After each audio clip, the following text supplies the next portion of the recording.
HubSpot sells the same product twice. Well, most people will never notice. Now, at first glance, it looks like they're offering, two completely different solutions. But actually, if you look a little bit closer, you'll realize they're actually selling the exact same product and they've just framed it in slightly different ways. But why? Because your customers don't think in terms of products, right? They think in terms of problems. It's one of the smartest website strategies I've seen from a SaaS company in a long time. And once you see how HubSpot is doing it on their own site, you'll probably start looking at your own website and thinking about it very differently. So let me show you how. Okay, so we're on the HubSpot site now, and there's different avenues around how we can navigate this site. The most obvious one, the one that we're all used to, is going to the products, right? Navigating based on this.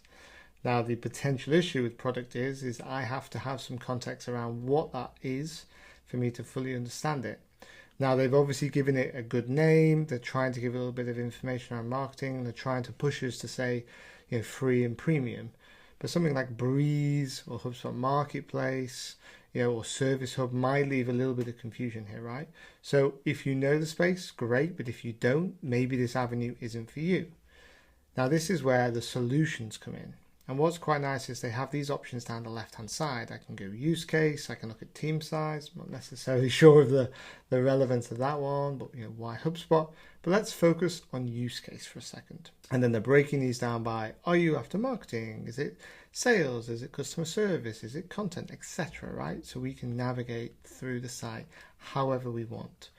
And this is going back to what I said right at the start, is people aren't really buying a product. They just want you to solve their problem. So what I'm going to do is I'm going to open up products a second, and I'm going to open up the marketing hub. And then what I'm going to do afterwards is I'm going to show you how they've reframed this separately later on. But let's look at this one to start with.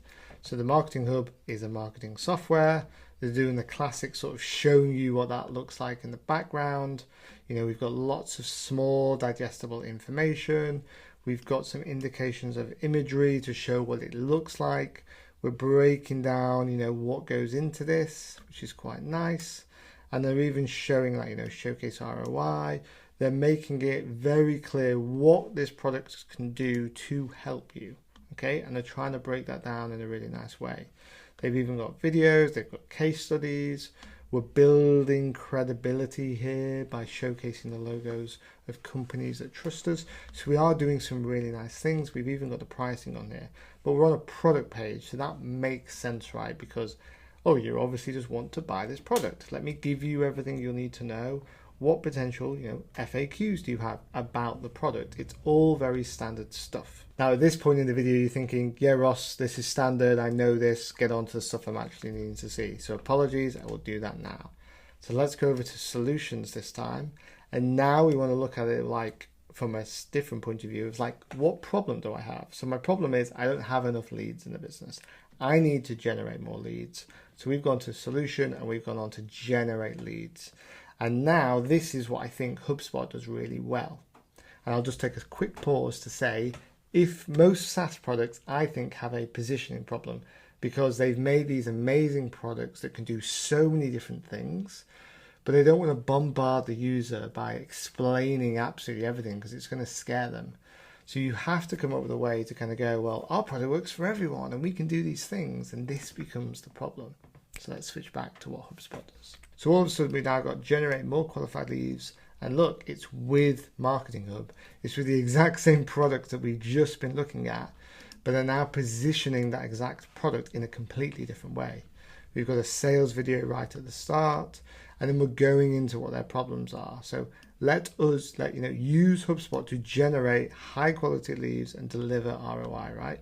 And then it's explaining it in a really easy to understand way. It's like, all you've got to do is do this. You then do this step. You then do this step. And it's like, do you need some credibility? You can download these to look at them in your own time. But what you'll see here is the exact same product we've just looked at on the other page. They've just positioned it completely differently. So it almost feels like a completely different thing. And this is the mistake that a lot of SaaS companies make. Is we get so focused on just selling the product and the features and what it can do, is we're not necessarily considering, actually a user probably doesn't want to buy in that way. They just want to come across and go, I have this problem, how can you solve it? Now, they're all doing all the classic things, still building credibility, still giving away resource, still allowing you to book a demo, but they don't obviously go into the same level of detail now, as they're not giving all the pricing, because that's more of a product page. This is more top level, right? We're still a little bit unsure. We're still very problem focused at the moment. So we don't necessarily want to go for the kill, the sell straight away. But I guarantee this is going to make it easier for someone to stay on your website, or at least book a demo, or maybe do a trial and then go through. I think we're all too busy focused on get them on the product page, get them to buy as quickly as possible, and it just doesn't happen like that anymore. So what I want you to do, the challenge that I've got for you guys, is to have a look at your own site and actually own it and say, actually, are we too focused on just product? Are we too focused on just selling the features, and we're not trying to solve the problems? And I'll be very honest with our own site as Strafe Creative. I realize we need to do more of this, right? I'm so busy doing this for our own clients that I've almost gone, actually, we should be doing this. We focus very heavily on we can do web design, we can do this. Instead, I'm like, actually, what is the problem that we are solving? So, keep an eye on our own site, because we will be making some changes. And if you're unsure around how to position yourself, how to reframe it, drop a little comment in there saying what your business is and what your product is, and I'll give you some advice back. Thanks, guys. Bye.